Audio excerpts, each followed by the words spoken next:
Hi. Howdy. So let's say hypothetically there's a young man here who is dating a young woman who tends to lean very far left.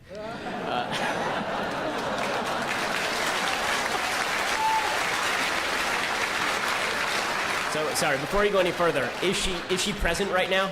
No, she is not. Okay, good, so I can be honest. All right. All right, so how might, do you have any advice for how this young man might go about exposing her to some new ideas without the relationship crashing and burning? Oh, you're an optimist. Okay. So, you, my friend, are making a very large mistake.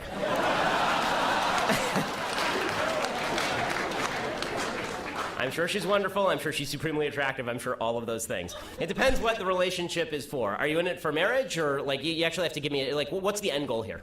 Yeah, marriage. Okay, so if you're in it for marriage, then the number one thing you must have in common with your spouse is values. You don't have interests come after values. But most people are interested in lots of things. There are lots of interesting things in the world. Liking the same movies, liking the same art, virtually worthless.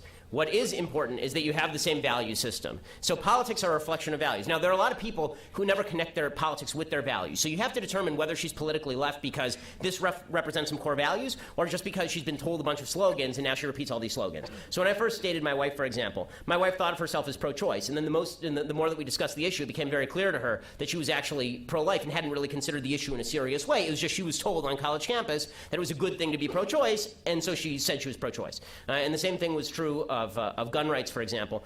She didn't know anything about guns. She'd been told guns were bad, and then when I explained gun rights to her, and when it turned out that her father was a member of the military, then she shifted a little bit. Politics is the tip of the iceberg. The question is whether your girlfriend's politics, or this unnamed person's girlfriend's politics,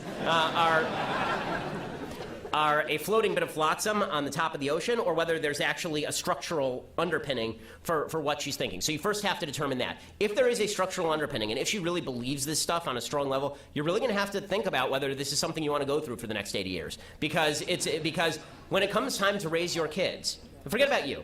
Okay, in my view, marriage, not relationships. Marriage is about bearing and rearing children, ideally. Right? My wife and I have 2 children. That is the end goal of marriage. That is the telos of marriage. Marriage was created so that we could bear and raise our children. And that means that we have to have very similar perspectives on how we want to raise our kids. Now, if you want to raise your kid with traditional ideas of virtue and decency, and she wants to raise your kids with traditional ideas of multiculturalism, for example, then and all cultures and all opinions being equal, all behavior being equal, this is going to be a real conflict when it comes time to parent your kids. So you have to ask yourself 2 questions. 1, is she movable?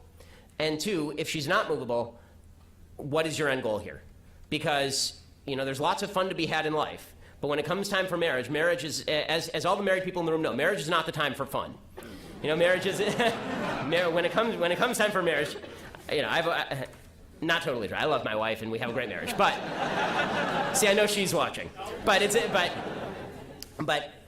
when it comes time for marriage, it is deeply important that you put values before all of the other ancillary things. If you have values in common, your marriage can outlast anything. If you don't have values in common, then the first break and the thing's over.